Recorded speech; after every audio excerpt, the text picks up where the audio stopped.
ایک دن محمد صلی اللہ علیہ وسلم مدینہ میں اپنے خالہ کے گھر آرام فرما رہے تھے۔ اچانک ان کی آنکھ کھلی اور وہ مسکرا رہے تھے۔ ان کی خالہ ام حرام نے پوچھا کہ یا رسول اللہ، آپ کیوں مسکرا رہے ہیں؟ تو آپ صلی اللہ علیہ وسلم نے کہا کہ مجھے اسی وقت ایک ویژن دکھایا گیا ہے کہ میری امت کے کچھ لوگ سمندروں پر جنگ کے لیے ایسے جا رہے ہیں جیسے بادشاہ اپنے تخت پر ہوتا ہے۔ یہ سنتے ہی ان کی خالہ ام حرام نے کہا کہ یا رسول اللہ، آپ دعا کریں کہ میں بھی اس فوج میں شامل ہوں۔ تو آپ صلی اللہ علیہ وسلم نے انہیں جواب دیا کہ آپ اس فوج میں ضرور ہوں گے۔ رسول اللہ صلی اللہ علیہ وسلم کے بعد مسلمان حضرت عمر کے دور میں دنیا کی سب سے بڑی سپر پاور بن چکے تھے اور مسلمانوں کی فوج ایسٹ ویسٹ ہر طرف پھیل چکی تھی۔ لیکن اب بھی مسلمانوں کی ایک بہت بڑی کمزوری تھی، سمندر۔ اور رومن امپائر بار بار اسی سمندر کے راستے مسلمانوں پر حملے کیا کرتی تھی، کیونکہ اب تک مسلمانوں کے پاس اپنی کوئی بھی نیوی نہیں تھی۔ اسی لیے حضرت عمر کے زمانے میں ان کے ایک گورنر حضرت معاویہ رضی اللہ عنہ نے ان کی طرف ایک لیٹر بھیجا کہ اب وقت آ چکا ہے کہ مسلمان بھی اپنی پاورفل نیوی بنائیں۔ لیکن حضرت عمر نے ایسا کرنے سے بالکل انکار کر دیا، کیونکہ اس سمندر میں پچھلے 700 سال سے رومن امپائر کا راج تھا اور ان کے پاس دنیا کی سب سے بڑی نیوی تھی، 1000 جنگی کشتی، جس کی وجہ سے اس پورے سمندر کو رومن سمندر کہا جاتا تھا، جس کے مقابلے میں مسلمان ڈیزرٹ میں رہنے والے لوگ تھے اور ان کے پاس سمندروں میں جنگ کرنے کا کوئی ایکسپیرینس نہیں تھا۔ لیکن جیسے ہی حضرت عمر کے بعد مسلمانوں کے نئے خلیفہ حضرت عثمان بنے، انہوں نے معاویہ رضی اللہ عنہ، جو حضرت عمر کے دور میں ایک چھوٹے سے علاقے کے گورنر تھے، حضرت عثمان نے انہیں پورے شام کا گورنر بنا دیا۔ اور ایک بار پھر معاویہ رضی اللہ عنہ نے اپنے کزن حضرت عثمان کی طرف وہی سیم لیٹر بھیجا، لیکن حضرت عثمان نے انہیں جواب دیا کہ جب حضرت عمر تمہیں نیوی بنانے سے روک رہے تھے تب میں ان کے پاس ہی کھڑا تھا، مطلب اب بھی نیوی بنانے کی اجازت نہیں ہے۔ لیکن حضرت معاویہ بار بار خلیفہ عثمان سے نیوی بنانے کی اجازت مانگتے رہے، یہاں تک کہ ایک لیٹر میں انہوں نے یہ بھی لکھا کہ رومن امپائر کا سائپرس ہمارے اتنے قریب ہے کہ وہاں کے کتوں کے بھونکنے کی آواز بھی ہمیں یہاں سنائی دیتی ہے۔ بائی دی وے، یہ صرف حضرت معاویہ نے ایک مثال دی تھی، اصل میں وہاں سے کتوں کی آواز نہیں پہنچ سکتی۔ آخر حضرت معاویہ کے بار بار کہنے پر حضرت عثمان نے انہیں سائپرس پر حملہ کرنے کی اجازت دے دی، لیکن حضرت عثمان نے کہا کہ تم ایک ہی شرط پر نیوی بنا سکتے ہو کہ اگر واقعی تم کشتیوں پر جنگ کرنا اتنا ہی آسان سمجھتے ہو تو پھر اس جنگ پر تم سارے جنرلز اپنی بیویوں کو بھی ساتھ لے کر جاؤ گے۔ معاویہ رضی اللہ عنہ نے خلیفہ عثمان کی یہ شرط قبول کی اور اسلام کی پہلی نیوی بنانے کا حکم دیا۔ لیکن یہاں مسئلہ یہ تھا کہ مسلمانوں میں کسی کو بھی بڑے بڑے جنگی جہاز بنانے کا طریقہ نہیں آتا تھا، تو پھر مسلمانوں نے آخر یہ نیوی بنائی کیسے؟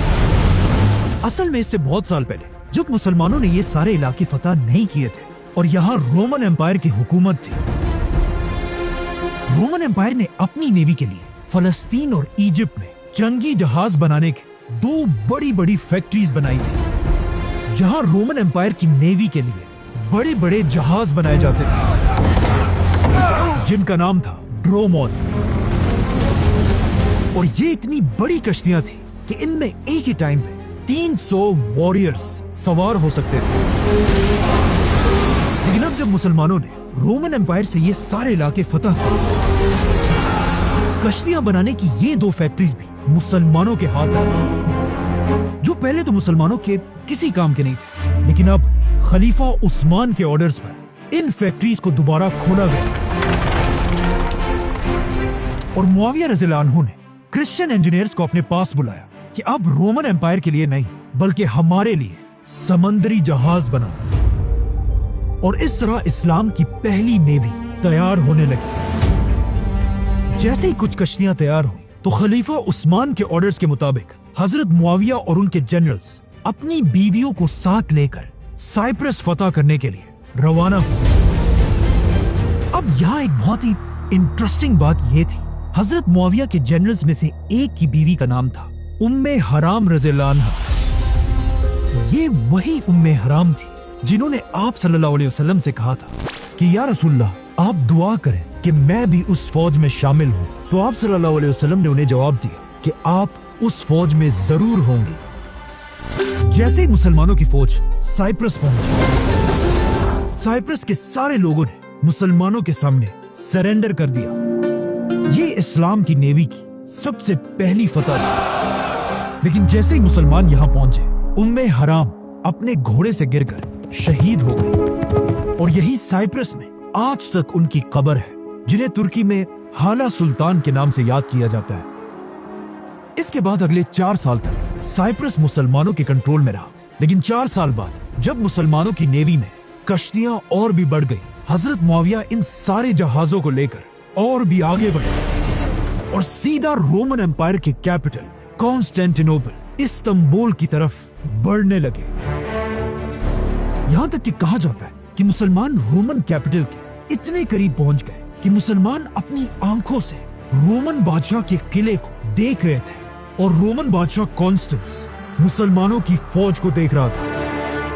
मुसलमान रोमन कैपिटल पर हमला करने के लिए बिल्कुल रेडी थे, क्योंकि उन्हें पता था कि रसूलुल्लाह सल्लल्लाहु अलैहि वसल्लम की एक हदीस है, जो भी मुसलमान फौज सबसे पहले रोमन बादशाह के शहर पर हमला करेगी, उन्हें जन्नत मिलेगी। जैसे ही हजरत मुआविया कैपिटल की तरफ बढ़ने लगे, उसी वक्त उन्हें खबर मिली कि पीछे साइप्रस में मुसलमानों के खिलाफ बगावत हो चुकी है। और ये सुनते ही हजरत मुआविया रज़ियल्लाहु अन्हु रोमन कैपिटल पर हमला किए बगैर ही अपनी पूरी फौज के साथ वापस साइप्रस की तरफ फुल स्पीड रवाना हुए और एक बार फिर साइप्रस को दोबारा फतह किया, लेकिन इस बार तलवारों से। मुसलमानों की फौज को अपनी कैपिटल के इतने करीब देखकर अब रोमन बादशाह और बर्दाश्त नहीं कर सकता था और उसने फैसला किया कि अब मैं इन मुसलमानों को रोमन नेवी की असल ताकत दिखाऊंगा, ताकि इन्हें पता चले कि समंदर में असल जंग होती क्या है। जिसके बाद रोमन बादशाह कॉन्स्टेंस खुद 500 जंगी जहाज ड्रोमोन्स लेकर खिलाफत पर हमले के लिए रवाना हुआ। ये कश्तियां दिन रात सफर करके तेजी से मुसलमानों की तरफ बढ़ रही थी। लेकिन जैसे ये 500 कश्तियां साइप्रस के करीब पहुंची, तो वो ये देखकर हैरान रह गए कि सामने मुसलमानों की 200 जंगी जहाज पहले ही उनका इंतजार कर रही थी, क्योंकि रोमन बादशाह के इस हमले की खबर खलीफा उस्मान तक पहले ही पहुंच चुकी थी और उन्होंने फौरन शाम के गवर्नर मुआविया और इजिप्ट के गवर्नर अब्दुल्ला की तरफ दोनों की तरफ हुक्म भेजा कि अपनी पूरी नेवी को लेकर रोमन बादशाह को रोकने के लिए रवाना हो। और अब ये दोनों जनरल्स मिलकर अपनी 200 कश्तियों के साथ रोमन नेवी के सामने खड़े थे। इजिप्ट के गवर्नर अब्दुल्ला बिन साद की कश्तियां मुआविया रज़ियल्लाहु अन्हु से ज्यादा थी, इसीलिए इस जंग के बड़े जनरल अब्दुल्ला बिन साद थे। जैसे ही मुसलमानों और रोमन्स की नेवी एक दूसरे के आमने सामने हुई, यहाँ पर एक बहुत बड़ा मसला था। समंदर की हवाएं मुसलमानों की कश्तियों के अगेंस्ट चल रही थी और मुसलमानों की कश्तियों को पीछे धकेल रही थी। मतलब अगर जंग शुरू हो जाती, रोमन नेवी मुसलमानों की कश्तियों को तेजी से क्रश कर सकती थी और इन हवाओं की वजह से मुसलमान कुछ नहीं कर सकते थे। ये देखकर मुसलमानों के जनरल ने हुक्म दिया कि सारे कश्तियों के एंकर्स गिरा दिए जाएं और कश्तियों को अपनी अपनी जगह पर रोक दिया जाए। जिसके बाद मुसलमानों के जनरल ने रोमन बादशाह की तरफ एक मैसेज भेजा कि मैं जो कहता हूँ, समंदरों पर जंग करने से अच्छा है हम किसी अच्छी सी बड़ी जमीन पर जंग करें। ये बात सुनकर रोमन बादशाह मुसलमानों पर हंसने लगा और उसने अपनी पूरी फौज से पूछा कि हमें क्या करना चाहिए, जिसमें पूरी रोमन फौज नारे लगाने लगी,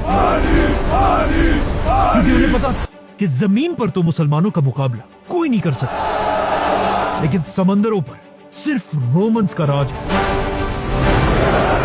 ये देखकर रोमन बादशाह ने मुसलमानों को जवाब दिया, जंग समंदर पर होगी, समंदर पार। अब जब रोमन्स मुसलमानों की फौज पर हंस रहे थे, ये देखकर मुसलमानों के जनरल ने हुक्म दिया कि सारे एंकर्स उठा दिए जाए। जैसे ही मुसलमानों ने एंकर्स उठा दिए, अचानक आउट ऑफ नोवेयर समंदर में हवाओं का रुख बदल गया और मुसलमान नारे लगाने लगे। इसी के साथ मुसलमानों की कश्तियों के सारे सेल्स खोल दिए और मुसलमानों के 200 जंगी जहाज फुल स्पीड रोमन्स की तरफ बढ़ने लगे। इस तरह अचानक हवाओं का रुख बदलते देखकर रोमन एम्पायर का बादशाह घबराने लगा और उसे याद आया कि इससे कुछ ही दिन पहले उसने एक ख्वाब देखा था। और जब उसने एक ख्वाब अपने नजूमियों को बताया, उन्होंने अपने बादशाह से कहा, माय किंग, काश आप उस रात सोते ही ना और ये ख्वाब ना देखते, क्योंकि इस ख्वाब का सिर्फ एक ही मतलब है, शिकस्त, डिफीट।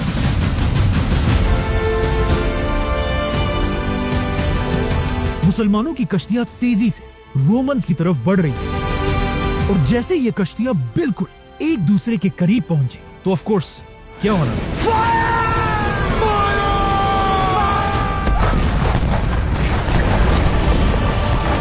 नहीं, ऐसा नहीं था। उस जमाने में ये वाली तोप जो गन पाउडर से चलती है इजाद ही नहीं हुई थी और लोग कश्तियों में भी तीरों और तलवारों से लड़ते थे। तो जैसे ही मुसलमान रोमन्स के करीब पहुंचे, इससे पहले ही मुसलमानों ने अपनी सारी कश्तियों को एक दूसरे के साथ मजबूती से बांध दिया था, जिसका मुसलमानों को यह फायदा हुआ कि मुसलमानों की सारी कश्तियां बिल्कुल स्टेबल थी और मुसलमानों की तीरें सीधा अपने निशाने पर लगती थी। और रोमन्स की कश्तियां हिलने की वजह से उनका हर टारगेट मिस हो रहा था। ये इतनी खतरनाक जंग थी कि इसे आज तक समंदरों की जंगे यरमूक कहा जाता है, क्योंकि ये उस जमाने की दुनिया की सबसे बड़ी समंदरी जंग थी। जैसे ये दो नेवीज आपस में टकराई, मुसलमानों ने अपनी कश्तियों को रोमन्स की कश्तियों से भी बांध दिया, जिससे अब समंदर के बीच में ही एक बहुत बड़ा जंग का मैदान बन गया। अब जब यहाँ एक बहुत ही खतरनाक जंग चल रही थी, अचानक आसमान में बादल गरजने लगे और समंदर में एक बहुत बड़ी तूफान शुरू हुई। लेकिन ये जंग इस सख्त तूफान में जारी रही। अब तक तो मुसलमान ये जंग जीत रहे थे, लेकिन अचानक रोमन्स ने अपनी पूरी ताकत के साथ सीधा मुसलमानों के जनरल अब्दुल्ला बिन साद पर हमला कर दिया और उनकी कश्ती को अपनी कश्ती से बांधकर जंग से दूर ले जाने लगे, ताकि अपने जनरल को मरता देखकर मुसलमानों का मोराल टूट सके। यहाँ तक कि मुसलमानों का जनरल जख्मी भी हो गया। लेकिन आखिर एक मुसलमान ने अपनी जान पर खेलकर इन दोनों कश्तियों के दरमियान रस्सी को काट दी और मुसलमानों के जनरल की जान बचा ली, लेकिन खुद समंदर में गिरकर शहीद हो गए। ये देखकर मुसलमानों का जज्बा और भी बढ़ा और उन्होंने इतना जबरदस्त हमला किया कि रोमन्स की 500 कश्तियां एक एक करके गिरने लगी और रोमन बादशाह को भी समझ आ गए कि अब कुछ नहीं हो सकता। कहा जाता है उसने अपने बादशाह का ताज उतारकर एक आम सोल्जर के कपड़े पहने और किसी तरह अपनी जान बचाकर वहां से भाग गए। और इस तरह मुसलमान खलीफा उस्मान के दौर में समंदरों की यरमूक जीत गए। अब रोमन एम्पायर की कमर बिल्कुल टूट चुकी थी और उनका बादशाह जख्मी हो चुका था, लेकिन फिर भी हजरत उस्मान को अच्छी तरह पता था कि रोमन कैपिटल को फतह करना इम्पॉसिबल है। जिसके बाद खलीफा उस्मान एक नया बहुत बड़ा प्लान बनाने लगे और उन्होंने अपने दूर के गवर्नर की तरफ एक लेटर और उसके साथ एक नक्शा भेजा, जिसमें हजरत उस्मान ने इस्लाम के फ्यूचर का प्लान बताया और कहा सबसे पहले मुसलमान स्पेन को फतह करेंगे, उसके बाद फ्रांस, फिर इटली, फिर ग्रीस और इस तरह पूरे यूरोप को फतह करने के बाद मुसलमान आखिर रोमन कैपिटल पर हमला करेंगे।